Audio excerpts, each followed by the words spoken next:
Delighted to be with you. My name is Ray Dorsey. I have the pleasure and privilege of directing the Center for Health and Technology at the University of Rochester. Today we have an outstanding guest. Andrea Coravos is the co-founder and CEO of Electra Labs. Electra Labs enables decentralized clinical trials to collect objective real-time data from digital devices in the real world. Andrea has a diverse and compelling background. She completed her undergraduate studies at Duke University, where she graduated with high distinction in economics, and later earned her MBA at Harvard Business School. She then worked as a consultant for McKinsey & Company, fellow consultant, as an associate for the private equity firm KKR, and as a software engineer intern at Instacart, and as an entrepreneur in residence at the FDA. I think your father, Dr. Coravos, would be proud, and I hear he's watching. So hello, Dr. Coravos. Thanks for joining us. I'm pretty sure that Andrea's the only person that has this unique background. Today, she's going to bring that to us and her great talents, and we're delighted to welcome Andrea to Chet Talks. Thanks, Andrea. Maybe you just unmute yourself there. Hi, everyone. Thank you so much for joining, Ray. Thank you for having me. Our pleasure. So first, we'll start out easy. Can you tell us about Electra Labs? Sure. So one thing we thought about, since everyone's on Zooms all the time, we're going to switch between visuals and non-visuals because I think it's a little bit more fun. So we're going to alternate. I'm going to do a little screen share. So what I'm going to talk through for the first time is just to introduce people why we even solve, what problem we're solving with Electra. And one of the things that we're looking at is how you can collect more remote sensing. So with COVID, I think a lot of people are interested in getting pulse oximeter, temperature, and what do all these data points mean and how can you really use them? And our team has been thinking about this for a number of years, particularly for the clinical trial context. So if you imagine a clinical trial, you're only collecting a data point every couple months when somebody comes into the clinic and you miss the whole lived experience of a person. And so a number of pharma companies pre-COVID and now even with COVID have now wanted to collect a lot of this biometric data in a decentralized way at home. This is both exciting, but then how do you know what tools you should use and what ones are helpful? So what we do is we support organizations that are collecting this sort of biometric data. We started in research with clinical trials, but a heartbeat's a heartbeat in our opinion, same blood pressure, tremor. So if you're collecting these biometric signatures in a trial, you can also do it in care. And so we help people do this safely and effectively in their home. There's a couple places, and Ray and I will spend some more time talking about this. And I want to just be clear as to what things we're talking about. So you can use remote monitoring largely in 3 areas.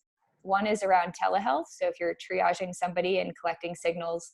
Second, possibly, is to monitor a population. You've probably seen a lot of things happening around tracking temperature or other ways of doing early warning. Or for clinical research. And similar tools can be used in each of these, and though some of the use cases are slightly different. So specifically with what we have at Electra is we have collected information on hundreds of wearables and sensors, and we help people compare each of them. In some ways, what we do is similar to like a Kelley Blue Book. And then we also help create labels for them. So in a similar way, you would never say like, what's the best drug or what's the best food? Do you need the drug or food to do? Same with a wearable and sensor. You want it to do something in a certain population. Are your customers, it sounds like your customers are pharmaceutical companies. Can you tell us about a project? Yeah, I can give broad strokes. So you can, a couple areas where we might work is, say you're looking at like maybe like a GI condition, and you want to know how many times somebody goes to the bathroom. Like if you are going to have some sort of emergency, nobody's going to go and like fill out a survey and be like, last night I had, a couple rough instances and this is what it was like. They just want to go on with their day. And so really being able to measure things that people aren't going to report, and when you don't necessarily know that something is going to come up. I imagine actually there's some examples that you've been doing too. I think there's a lot of examples in Parkinson's and work, especially when symptoms have been really different. Do you want to share a couple that you've worked on? Well, we do a lot with wearable sensors, smartphones, and digital devices, and then we do a ton with virtual research visits. So we connected to over 1,000 individuals with Parkinson's disease and other neurodegenerative conditions just like this in clinical trials. And one of the things we're trying to do on Chet Talks is help pharma companies and others restart their pause studies and maybe plan for future ones that are either site agnostic or virtual. And we'll get to that in a second. Tell us a little more on Electra. Are you guys an entirely virtual company? Do you have staff? Are you guys based in Boston? Tell us a little bit more about Electra. Yeah, so our team started in Boston, and then I ended up taking a pause from Electra and serving at the FDA. So the FDA was hiring entrepreneurs and residents to look at software, wearables, the pre-cert program. And so I served there for a year until there were double furloughs. And then I felt like my time was about as much as I could do, and then came back. And one of the decisions we made early on is we wanted to have a distributed team. I personally think there's too many tech companies that are just in the hubs and that you don't get to see the lived experience of everybody who's actually using the tech. And for me, healthcare is very human. Like, you can't abstract out a body. And so I wanted to make sure that our team was distributed. And so we set up one of the earlier distributed teams. We have people in multiple countries. Time zones are definitely an issue. And so if people are thinking about that, I'm happy to talk about distributed teams. So COVID is actually quite interesting for us because we already had a lot of the setup. I do want to note, for anyone who is moving to work from home, this is very much not normal work from home. Like, even though our team has been working from home, now having all of the families and kids and everything else work from home feels very different, and not having childcare. So I would not say whatever your experience is like standard work from home experience. Bristol Myers Squibb, Eli Lilly, Pfizer, and I think 70 other companies have announced that they've paused enrollment in existing clinical trials and have delayed the launch of new clinical trials. So in essence, all drug development, all therapeutic development for everything other than COVID is being delayed or paused. How can we get drug development back on track? Yeah. I mean, if I knew the answer to all of that, I think that would be, there's many, many issues.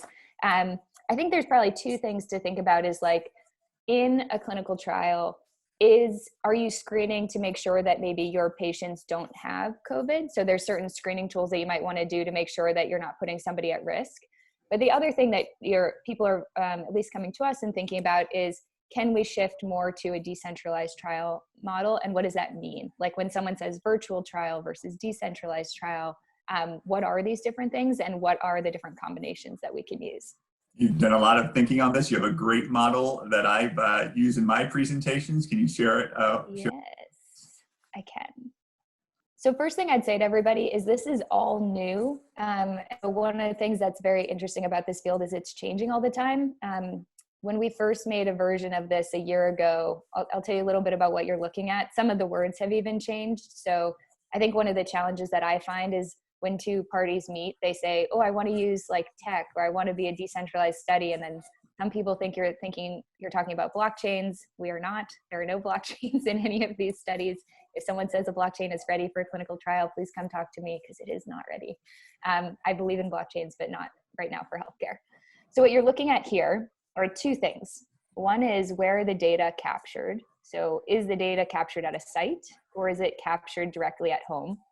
Or do you have a mix of site and home? And this is what a lot of people are looking at. Can you move, if you have 20 visits or a certain number of visits, can you shift more of them to home so somebody doesn't have to come in? And then, how are the data captured? So can you capture some through an intermediary, or is it captured fully electronically?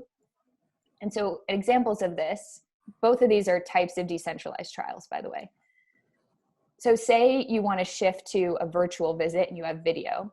You might call somebody the way that we're talking here, and maybe you're not using any sensors, or if you're using a sensor, it's a not connected sensor. Maybe it's a pulse oximeter, and I'm going to verbally report my results, and then you're going to enter in that data in some sort of way. That might be a direct to patient study, but not really have a lot of digital components to it. In some instances, you could imagine, say, what Ray was doing. Ray, I guess maybe when you were running a lot of the wearables and sensors, were people at home, or were they at your site? Both. So we would do this assessments in the clinic and at home. Yeah. So it's a mix, and it depends what people want. And so sometimes the digital components, if you're collecting through phones or smartphones, that could be at a site or at home. And one of the things I would just caution with people is, I think with a lot of type A people who are probably also on this call rather than doing anything else during your day, is that you do not have to be at the extreme. So you do not need to have every visit be a virtual visit, and you don't have to collect everything digitally or through a sensor. And in many instances, you might not want to. Like, think about blood draws. Like, you could push as much to the patient, but like, I don't want to draw my own blood. I'm not very good at that. And so there's some sort of mix that you may consider. And so a lot of thoughts as you're constructing your protocol is both what is possible and then what would make sense for a patient. I want to stay on this thing. Dr. Adam Dicker from Thomas Jefferson just chat and put in the chat box. This is an outstanding visual. We couldn't agree more. You mentioned that you were an entrepreneur in residence at the FDA. My guess is you were thinking about some of the stuff while you were at the FDA. What's the FDA's view on these decentralized trials? Yeah, so I do not speak for the agency, nor this is my own opinions, and I am not part of the United States government anymore, nor affiliated, so I cannot speak to the agency. One thing I can tell you from being there is that there is not one FDA, and that is one of the things that's enormously difficult. So actually a bit, maybe just to back up a little bit, I'm very excited to be on this call and actually a little nervous because Ray was like the person who got me into all of these things. And very early on, I didn't know a lot of this work when I first started doing it. So I started writing a number of different blog posts. And then eventually Ray was like, maybe you should stop writing blog posts and write academic articles. I was like, I don't know how to write academic articles. He's like, we can teach you how to do that sort of thing. So we put together a first piece around what is digital medicine and what is a decentralized trial, and started publishing some of these blog posts, getting feedback from people. And I originally was thinking about, can we put together some sort of myth-busting blog? And that myth-busting blog turned into a nearly 100-page book that has cartoons and images around it.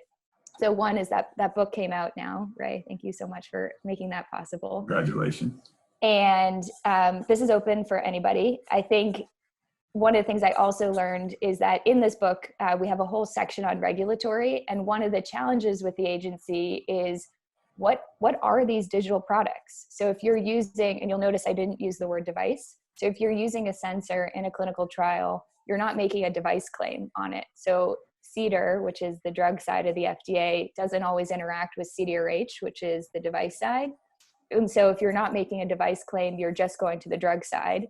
If you are making a device claim, you can go to devices. Software can be a device without the hardware component. And so what's a little bit funky about tech right now is that it can be go to different agencies, and you've never really had a drug become a device or become something else. And so a lot of these different technologies can be different things depending on what is claimed and in what context of use that they're in. So the answer is there's not one FDA, and you should definitely, and we'll talk about it more, comment and participate in the rulemaking process, because the agency is very much thinking through how should they regulate these sorts of technologies.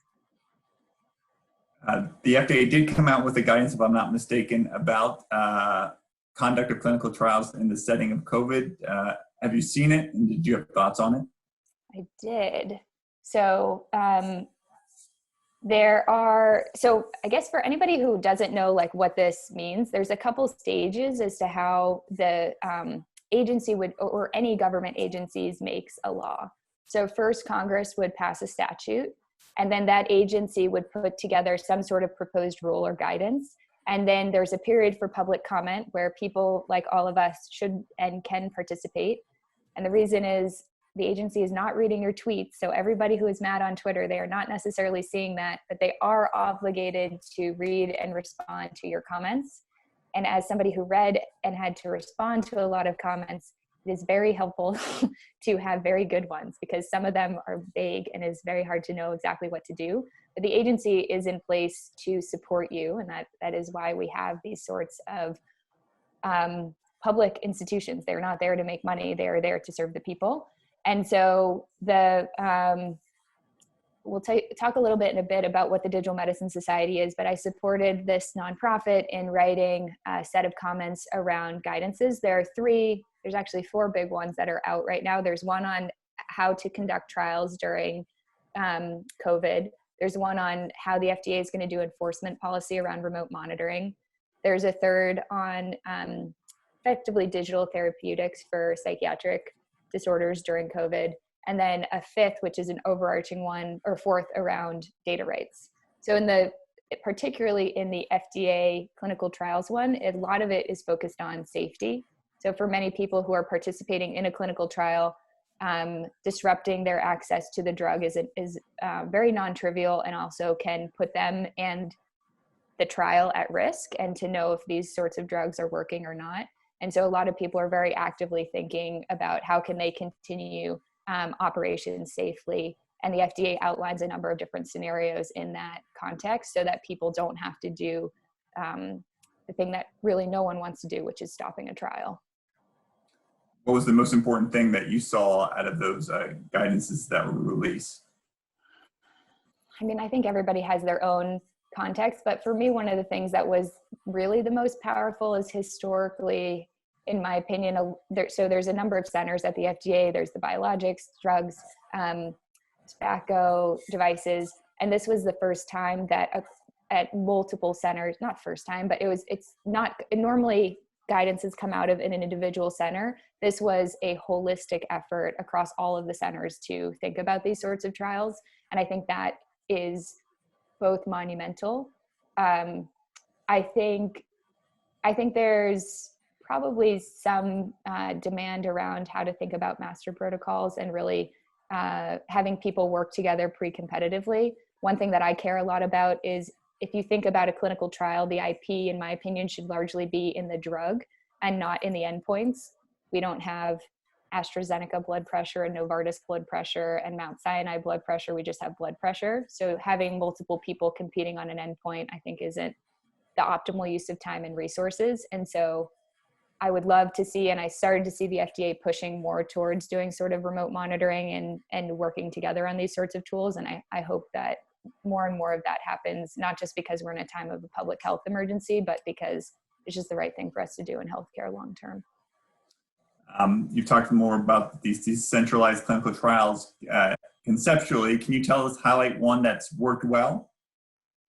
Yeah, I actually did not make this slide. Actually, I'm curious, did you read the clinical trial guidance from the FDA? I'll put you back on the spot. Did you have any thoughts from it when it came out? Yes. And I think that the FDA is far more open to these decentralized clinical trials than industry thinks that they are. I also think that we're going to see more of these in the future, and that there's actually going to be no way to do many studies but this way. But I'm going to get to that in a little bit. Okay, I won't have you go too soon. But okay, we're gonna do a live thing here.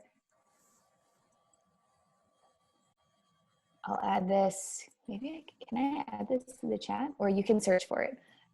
So a number of people often think like, oh, FDA, exactly to what Ray said, like FDA doesn't want us to do this. FDA is the blocker. The regulators are not letting us do it. FDA very much is like very open to these sorts of things. And so much so that I think one of the questions I often get asked is like, is anyone actually collecting a digital endpoint? And not just like in conferences or for exploratory endpoints, but are there primary and secondary endpoints that are getting submitted to the agency? The answer is yes. So over the last 2 years, over 15 sponsors have submitted, publicly noted that they've submitted digitally collected endpoints for primary and secondary measures. Across the phases, let me actually just see, there's a really nice chart that the Digital Medicine Society did. So it's happening across multiple different phases. And I think you'll get to see this. And so one of the things that the society ended up doing was they published all of these publicly, and it's an open resource that people can continue to add to. So if you have digital endpoints that you're collecting publicly, we would encourage you to share. Okay, here's the page.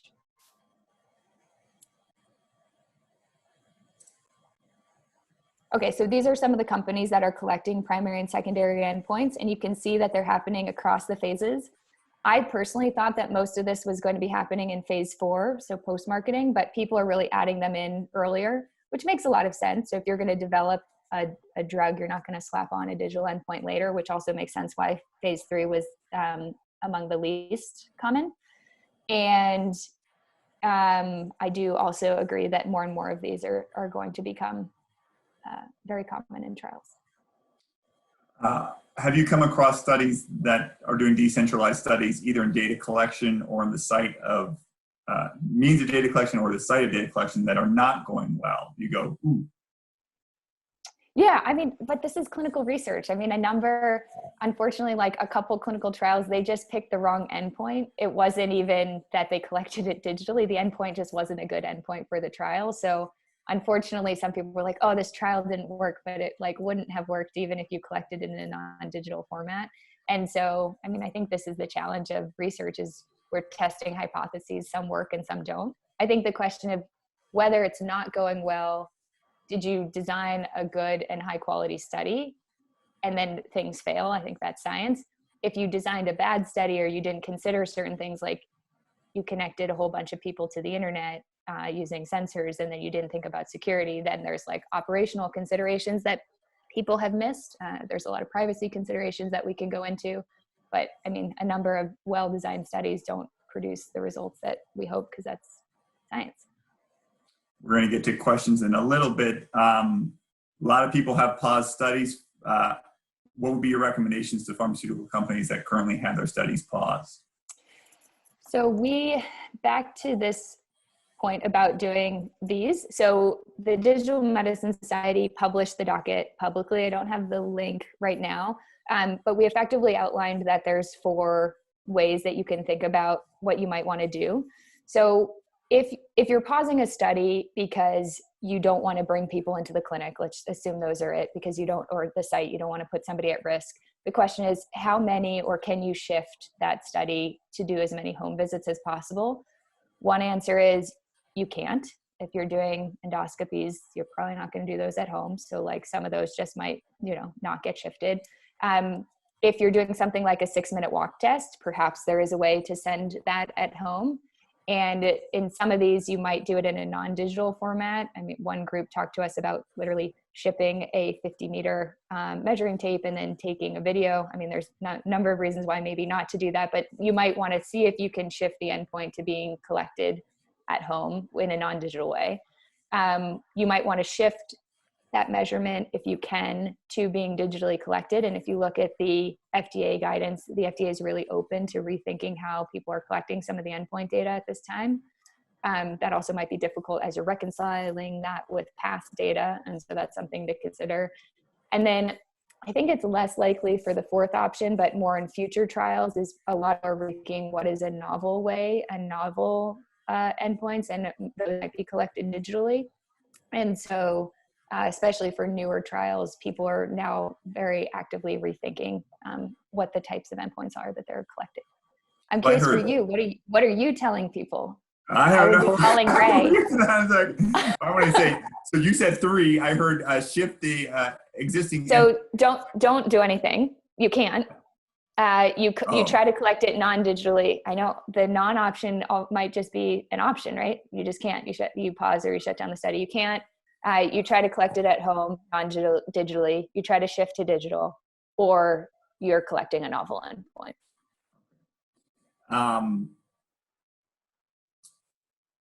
You do a lot of thinking and a lot of writing on the future of clinical trials. Do you have other thoughts about how future clinical trials, we just discussed paused ones, how future clinical trials should be conducted in a COVID world? If I can co-opt this to answer a slightly different question. Yes, you may. Okay, so instead of all clinical trials, let's assume somebody wants to use a sensor in a clinical trial. I have some thoughts on how I think you might want to consider selecting a sensor. So back to that original question, I don't know about you, Ray, if you've gotten a lot, but a number of people have texted me and they're like, what is the best wearable for COVID? And I'm like, what do you need the wearable to do? And so one of the ways that I think is really important is not to just score things as good or bad. Like this isn't a wine company where you're like, this one's a 97 and this is something else. What people do with drugs and what people do with food is that we develop labels. And in those labels, you might need more sugar, you might need more protein, you're flexing up and down based on the needs that you have for a group. And so something I think is really important is to think about for sensors, and again, not using the word device because that has regulatory considerations that you may or may not want. There's about 5 things you should think about. One is around the verification, analytical validation, clinical validation. If you don't know what each of those are things I can dive into and give you more. Second is anything connected to the internet can and will be hacked. Nothing is unhackable. If you want something unhackable, you should not have it connected to the internet. This is hackable. So what you really need to think through are what ways are you dealing with any security incidents as they come up, the data rights and governance. And so something that for me is really important is that I try not to use the term privacy. Sometimes people want privacy, but in many instances, you might actually not want privacy. And some patients really do struggle with and get frustrated when their data isn't interoperable and isn't shareable. And so for me, the most important thing is making sure that people, it's not ownership, but it's really governance so that they have rights and the ability to know when their data are being used. And so that's an important one. Utility and usability, like does the sensor look like a prison bracelet, and is somebody going to go in public and wear that? Battery life, and the utility is not only for the patient or participant who is participating in the study, but also for perhaps the engineers. There's a number of sensors that don't have APIs, which is a way of collecting the data, and you literally have to do an FTP upload from that. So any engineers in the line are probably cringing, not even secure FTP. And then price. So many of these sensors are not a one-time cost. And they shouldn't be. All of these, if they are connected to the internet and have software, they're going to need software updates, and you can and should and will want to pay for those sorts of updates. And so there's different ways that you'll want to consider the cost implications. Professor Avi Simon, listening in, says this looks a lot like consumer reports. Are you trying to create a consumer reports for digital devices for clinical trials? I think each group has different cases. So one of the people that I've admired the most from Consumer Reports, who's done a lot of the work, has recently joined our team. So I hope I'm not speaking on her behalf. I think that Consumer Reports and groups like ours would do a lot of things overlapping. I think in our instance, what we've really been doing more is how do we set up some of the structures and how do we make sure that the data is available? And I think certain groups, so one of the things that we don't do at Electra is we don't do original research on sensors. So we don't buy, we're not Underwriters Laboratory reports where we're buying a number of different tools and looking at them. We pull and put together publicly available data and data that people update and then put them in frameworks so that you can evaluate them. And so we would collaborate with groups like Consumer Reports or other orgs so that you can do these sorts of evaluations. Some clinical trials for COVID-19 have already begun. Have you thought a little bit about how those trials might be conducted? And when you say a COVID-19 trial, do you mean for therapies or vaccines for COVID itself or during COVID? For therapies or vaccine for COVID itself. Yeah. I don't know. I think some of these are really difficult because it depends if the studies are being intentionally designed to test certain things or they're kind of more retroactively, you're looking at different types of care and then seeing how more like real world evidence like studies where you're seeing how somebody performs. I think there's definitely obviously room for RCT and real world evidence. Study design's hard to answer in abstract. There's so many different designs that are coming out. Well, let me give you a thought. So in the 1950s, the clinical trials that were used to evaluate polio vaccines, including Jonas Salk's, were among the largest clinical trials ever conducted. I read in one study had more than 1.5 million children in the study, more than 1.5 million. You would imagine that would be hard to do by having people go to traditional sites to participate in such a study. You'd imagine for COVID-19, you might need large studies, maybe not 1.5 million, but you might need large. Do you have thoughts about like where those studies might be conducted? So one thing I don't want to say, one, I am not an MD, so I do not claim to have the knowledge that Ray or others have. One thing that I've been reading that I think is really interesting is we don't really know how this disease works or how it presents or even what we're supposed to be testing. And so, for example, a number of people have been very excited, or you might have heard, check your temperature. But if you look at the study that just came out in JAMA, which had 5,000 people in it who had COVID, who were hospitalized, only 1/3 of people presented with temperature above, and forget exactly the number, but above, I think it was like 98.6 effectively. There's a number of reasons why that might have happened. Maybe somebody took Tylenol or something that's artificially lowering their temperature. But really what's happening with COVID is people are showing up with multiple different types of symptoms. Some people have faster heart rate. Some people are swiping on their phones and they're fine, but their pulse oximeter is really low. And so I think one of the things that COVID is highlighting, because there's so many asymptomatic people, which is different from pre-symptomatic, which we can talk about separately, is that there's a lot more room for more N of 1 like studies where you're really looking at an individual patient and how they might be degrading compared to their own baseline. Historically, that was like impossibly hard to do, but with sensors and wearables, you're actually able to now power studies and care through sensor data more so than people. And so I think one of the benefits of maybe using some of this tech is that you can keep people at home, which in many instances does reduce the spread. But the other is that you don't have to power studies in the polio one where you need 1 million people to get signal. You can have a much smaller population size because you're powering more of it using sensor data. So I'm going to recap. You envision that the participant could remain at home as to where they're located, and that they could be assessed with a digital device, a remote pulse oximeter or thermometer for what data is collected. Yeah, and there's still a lot of questions, and this is very much in the research phase around like, what do the different signals mean? For many people, there aren't a lot of baselines. Just as a funny example, I got a call from my team heard this, but I got a call from a friend a couple weeks ago, and she had a lot of aches and pains, and she was feeling fatigue, and she had been told to monitor her temperature, and her temperature spiked. And does anyone want to guess what was happening? She was ovulating, which is normal for all of those things at that time. So I think there are like many reasons why we have different types of biological sets of things that come together. And so there's a reason why we have doctors and why many of these things are not silver bullets, and that you need to have, a combination of data.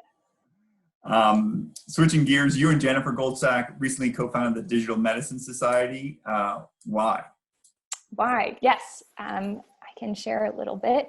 So the reason why I started doing this work is that doctors, when they graduate from grad school, take a Hippocratic oath to do no harm. And if we're going to use these sensors and wearables and they start shifting, changing, augmenting, and maybe in some instances replacing, but largely, as I just noted, not fully, and they shouldn't fully replace the role of the clinician, should the software engineers, the data scientists, others who are doing these also take a Hippocratic oath?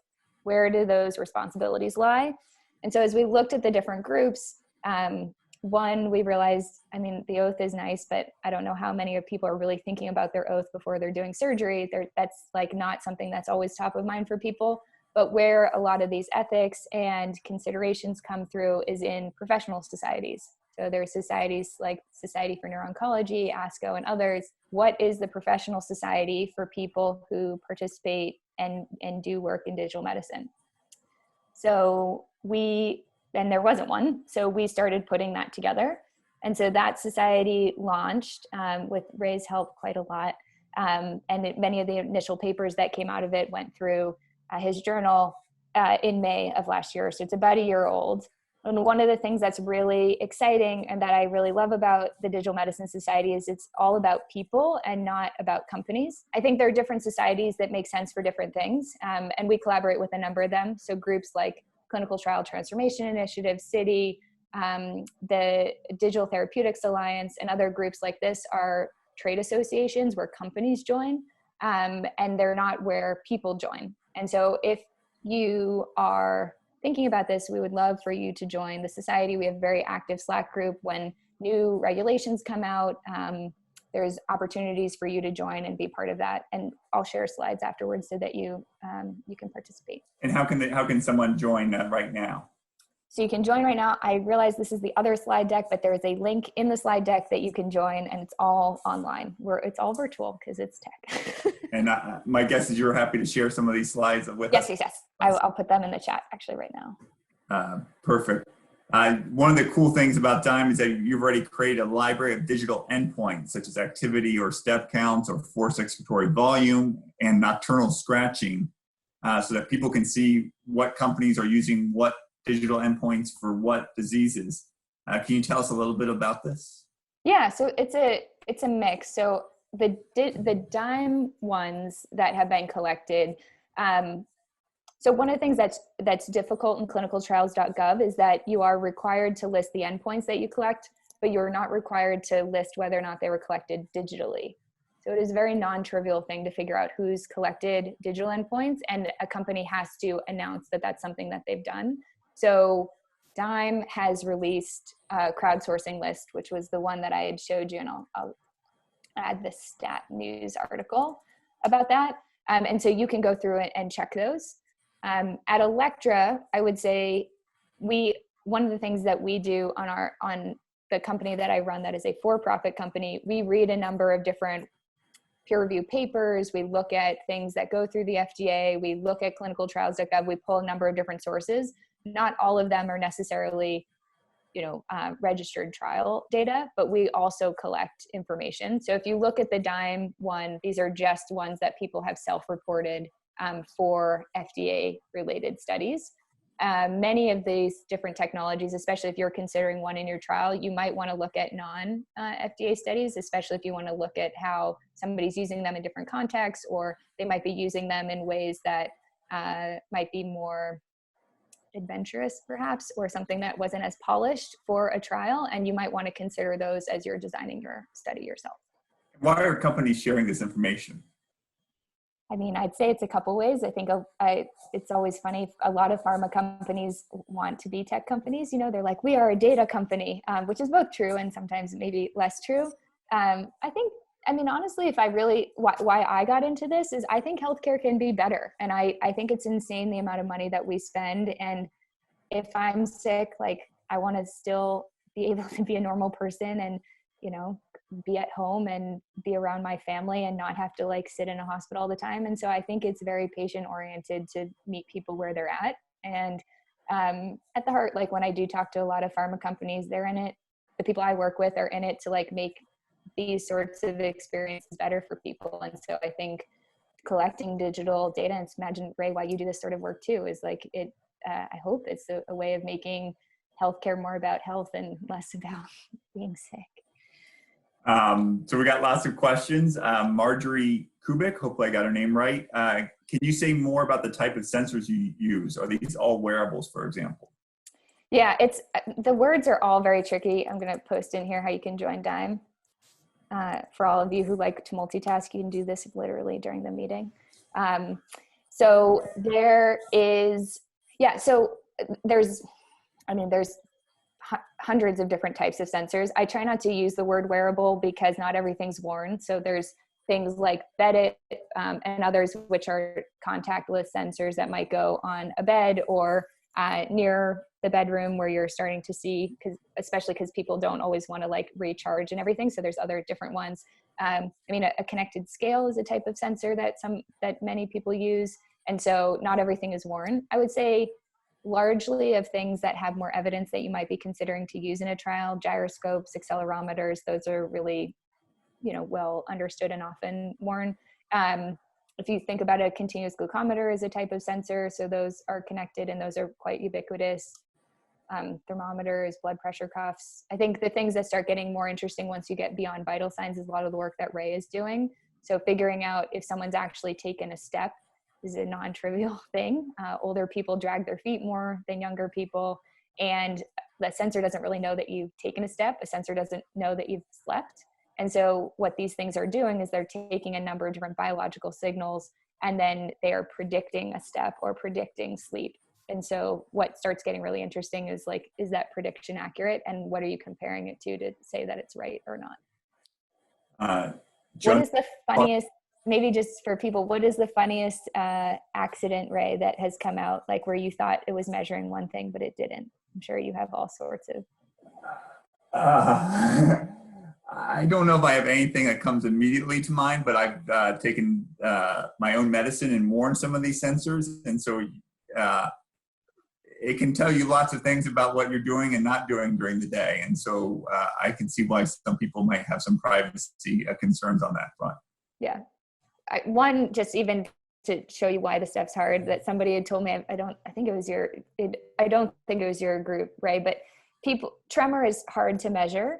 And often, I'm nervous to say this in front of Ray, so just correct me if I'm wrong. My understanding is in the early days, sometimes doctors will be like, oh, you're fine, like, don't worry about it. So they don't always catch like the very early onset. And so sensors can catch some of those earlier indications before later ones. And so the sensor study for Parkinson's was doing amazingly well. And it was predicting at rates that were far higher and was a very good predictor. But then they sent people home, and all of a sudden the rates of tremor went tenfold. And they're like, what happened? And it turns out it was in the Netherlands, and everyone was biking. And when you bike on cobblestone, the algorithm for that one was registering all of that as an event. So Roche and others showed that a smartphone could detect tremor that physicians like me couldn't detect. So that this is a more sensitive device to assess tremor than even experts like me. Joan Hyde Park, hopefully I got her name correct, says, thank you for your presentation, Andrea. I'm wondering how you connect to individuals, especially older adults, during this pandemic. Do you mind actually, I don't know if you can go off mute. When you mean connect, do you mean like emotionally, literally, how you can set up sure. So wearables? I'll ask more. Actually, older adults could be invaluable to target uses technology, so their access to their data or their health messages from your company would be helpful and important. If they don't have a computer or not familiar with devices, how do you handle this issue? So the thought, older adults, are they less tech savvy and they less able to use these devices? Yeah, it's definitely a mix. So some of these sensors, well, one thing, Sage Bionetworks and Evidation has done a lot of work on this. A lot of older people actually are more tech savvy, especially when trained, than people think. There's definitely a lot of usability issues. So if you're going to use a patch, older skin sometimes can rip and tear more. So you might consider different form factors for different groups. There are a number of sensors that you can install or use, but they don't necessarily need a lot of upkeep, especially if they're contactless ones. Again, this is why privacy and data rights is critically important. And as you're starting to do informed consent, making sure people really understand how and why and when data are being used. I do also feel better about using sensors in clinical trials because the informed consent process has been so robust for so long. I feel more nervous about it in care, frankly, because care doesn't really have a culture of informed consent as much as trials do. So you mentioned informed consent as one way to protect customers' privacy. Are there other ways to do so? Because many people may feel afraid of privacy or their data security. Yeah, well, this is a much longer conversation, but I think one thing that you can do if you're in a position where you're buying the sensors and wearables, probably two things to think about. One is the privacy policy that they say does not have to be the privacy policy that you purchase. So you have a lot of rights and ability to rewrite and redraft those policies especially during the procurement process, if you're going to be spending a lot of money with these different sensor companies. So I would not take the terms of service or the privacy policy or end user license agreements as given. Also, that said, is if you're changing the privacy policy, make sure their engineering team can do the change that you're asking for. There's a couple really powerful studies that looked at smoking cessation apps. It was by John Torres's group at Harvard. And they found, can't remember the exact amount, but there are a certain percentage of apps that were saying that they did not share their data to Facebook or Google. It was like a certain number, but something like 80% of them who said that they didn't share actually were sharing. And so then the question is, why? And what was happening was their engineering team was not talking to their legal team. So the legal team didn't want to do it, but the engineering team didn't really know it was in the data policy. And so as you're doing this, just really make sure that you're working with a company that has an engineering team and a legal team that are actually aligned. Dustin Heldman from Great Lakes Neurotechnologies asks, what are your thoughts on the FDA's medical device development tools program and drug development tool qualification programs? So given the company that you work for, I think I know where all of us are headed with this one. So for people who don't know, and you can read and purchase, we have some sections on this. If you don't know what those two programs are, the first thing you can do is you can get this book. It is $1 on Amazon because they structurally can't make it $0 with how we set up the contract, but you can get it for free, or $25 for a physical book on Carger.com. It talks about the DDT, which is the drug development tool, and the MDDT. The challenge with these programs, especially the drug development tool program, is, from my understanding, and there's an early one maybe last week that came through, no digital products have actually gotten through either of these programs yet. So they're largely, they're not proven pathways as ways to really get these sorts of tools through. What these programs do is, if you were to get qualified, then your technology could be used across all of the different therapeutic areas. That is a very high bar, and I think a very difficult bar, which is why a lot of things don't get through them. You can still work directly with the review division that you have. And so I think my practical advice would be not to, at this point, spend as much time on those sorts of programs unless you had like a real strategic business reason to do so, and focus more on the review division that you're working with. An anonymous attendee asks, I'm interested in your idea of using wearables to do N of 1 studies. What other disease populations do you think this could apply to? Can we combine many ones to create a rich data set? Yeah, so there's definitely a lot of really interesting work around N of 1 study design broadly that could use sensors and might not. The team at Mount Sinai is doing a lot of interesting work. Noah Zimmerman there and a few others have been doing that work. So I think there's questions just N of 1 broadly, and then a second question of whether or not they use sensors. Sensors are good at picking vital signs, and vital signs are in all studies, which is why I'm really excited about doing this sort of work. I think obviously like movement, neurodegenerative disorders, those are pretty good for sensors and wearables. The other thing that I would love to see more work on is especially around oncology. Right now, most of the endpoints are did you live or not, but they're really not like, did you live well? And that's because that's really hard to capture. And so if you ask me how I slept over the last 3 days, like I honestly wouldn't really tell you that well. Or if you ask me how much I exercise, it'd be like 5 times. And I know my dad's on the call and it was definitely not 5 times because he sees my Fitbit data. So I think there's a mix. I definitely am not the type of person that thinks sensors are like the only objective and best measure. Like if my Fitbit says I slept well, but I don't feel like I slept well, that is a valid and useful data point. So a lot of these sensor data will need to be combined with perception, because again, my Fitbit doesn't actually know if I've slept, it's predicting sleep. And so there's a mix, but I guess I would largely say vital signs are great, anything that's movement. And I'd love to start seeing more things that are picking up quality of life in a more consistent manner. Ray, you think about this all the time. I know I keep punting back to you, but I'm not going to let you punt yet. This is Chet Talks. They want you. So Tomas Sablinski, who's been a great champion of decentralized and virtual studies for a decade, if not longer, said in your recent paper, very good, congratulations, you show a 34% adjusted growth rate of trials using connected devices. That may be considered great, but the other way to look at it is that 1,100 studies representing fewer than 0.5% of all studies listed on clinicaltrials.gov in 2019. So the growth rate is high, but the absolute number of studies using these digital endpoints is really low. This is a dismal adoption. Please comment. Please, yes. Well, first of all, thank you for reading that. That was really appreciated. This is the piece. I can share it with you. I guess one thing for 2009 and 2018 studies, it is clinicaltrials.gov, and not everyone has reported yet. So part of the reason why we didn't take some of the recent data is more things are happening. I agree with everything you said, so I don't have anything really to comment on, except I think there's a lot more work that can be done. One of the things I do struggle with, and what I've also been working on recently, is I don't think the validation question is that easy. And one of the challenges is when people say, is this product clinically validated? Like, I personally wouldn't use a sensor in a study unless I trusted the data that came off of it.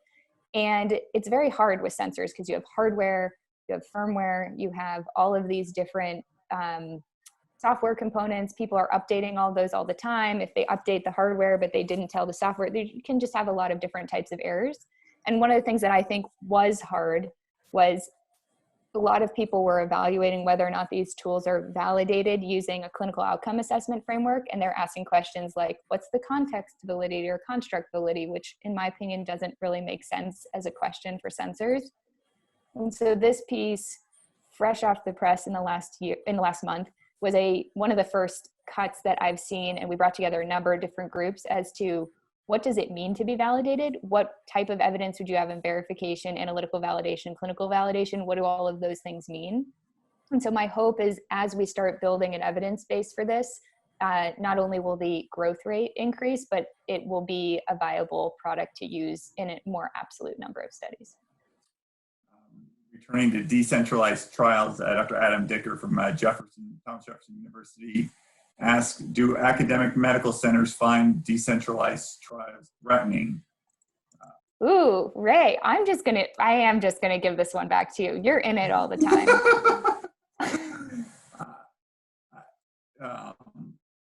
Well, I think medicine a threat to clinical care, and I think in some ways maybe it's a threat to the clinics themselves, and maybe they're going to be cutbacks on receptionists at clinics, for example, and maybe at clinical staff. But I think in some ways telemedicine on the clinical front lets people have greater access to the experts. Just like more people read the New York Times today than they did before because of the internet, telemedicine will let more people see Dr. Dicker and benefit from experts at academic medical centers than previously. I think the same could be said for clinical trials, is that more people can participate in cancer trials and be connected to doctors at Memorial Sloan Kettering than the past. Is this a threat to some of the activities and things that occur at those sites? It could be. But Dr. Dicker didn't ask me my thoughts. He wanted yours. I mean, the number one reason from studies why people don't participate in clinical research is they don't want to get the placebo, which makes sense. The number two reason is travel and participating in trials. So I think one thing, if those are true, I would say that the roles of the sites might shift. Again, I am not a person who thinks everything can be done nor should be done at home. So I think what sites end up doing is say we can actually get more people into clinical trials and you don't have all of these trials that are not enrolling. I think what is the crazy number rate? It's like 50% of sites don't enroll half of the patients and participants that they want to. So let's say that more people are participating and more visits shift at home. Sites now will still always be important. No one's doing endoscopies at home. No one's doing an MRI at home. Like there are things that need to be done at a site location. And so I think those will shift. And my hope is if we make clinical trials easier for people to participate, more people participate, and the role of the site shifts in a more meaningful way. Dr. Dicker asked a follow-up. If you're advising an academic medical center, how do they start pivoting towards these decentralized studies? Yeah. Well, I think honestly, part of this just starts with doing some of the education. So when somebody says decentralized, do they mean the more remote side? So are they thinking about shifting to telemedicine and what might that mean and how would their teams do that? Or are they shifting more to what Ray was talking about, is using sensors at your site? And if you're doing that, you might need to hire more data scientists who are using some of the algorithms and shifting. So I think those are one. My plea for people is that I really do want to see, maybe I'm being Pollyanna here, but like, I do want to see more people working together on these endpoints. And so I think it's crazy to have so many different types of gait and so many different types of measuring heart rate. And so I would love to see more people banding together around doing the operations and doing them well. And then for me, it would just be fun to see sites competing as more on like competing for evidence or competing because they're better at doing these and they collaborate more. And so people want to work with network sites that are, more collaborative. Got one more question, then I'll ask for a wrap up one for you. Mengadahara Madnidi apologies for the mispronunciation, said, excellent discussion. Can you comment on Dr. David Engelman's work on sensors? I don't know Dr. Engelman. I didn't know if you did. I might, I don't know. It's not ringing a bell exactly at the moment, but Dr. Engelman, you're probably great, and I will look you up afterwards. So Andy, we're in a very uncertain world with respect to therapeutic development and COVID. Do you have any predictions on what's going to happen? I mean, on clinical trials or anything else that you want? Yeah. Geez, I don't know. I mean, in many ways, like, I obviously would want a world with no COVID. I think given that we have COVID, I think this really does give us a chance to significantly rethink how we're designing and using healthcare. I mean, maybe this is not popular, but I think it's pretty crazy that healthcare in our population is based on an employer-based care. I'd like to see more people covered and for it to be less politicized and that we just take care of people. There's cheaper ways to do it than we do it in the United States. And I think we can meet people at home in ways that are much more humane and possible. So I hope we keep the amount of infection down and the amount of people who die down. And I hope this gives us a real chance to significantly reform how care is delivered in the country. What do you think, Ray? Last one. We both are here. So Andy, thanks very much. One of our earlier chat talks was, is this a mandate for Medicare for all? Because the shortcomings of employer-based health insurance are becoming quite clear in the setting of COVID. So that was what we highlighted on our previous one. So I'll stick with that one. I would say there are many models and we do not know what the model is, but definitely the model is not people who are uninsured and dying and frankly putting everybody else at risk for that. So I think people who have care, is in the best interest of the population to have that. And I don't know what it looks like, but that's the call to arms for our generation, right? So I'll just say one other thing. It's also a cruel irony that the setting of the medical center is actually acting in the public's health interest. We've never seen them have greater financial hardship. So there are some clear messages that the current way that we reimburse and incent healthcare is widely misaligned, and that the current way we insure individuals has substantial shortcomings, and the COVID pandemic has made both those points abundantly clear to many of us and hopefully to all of us. So with that, I'm going to thank you, Andy, for joining us on Chet Talks and sharing your visionary work.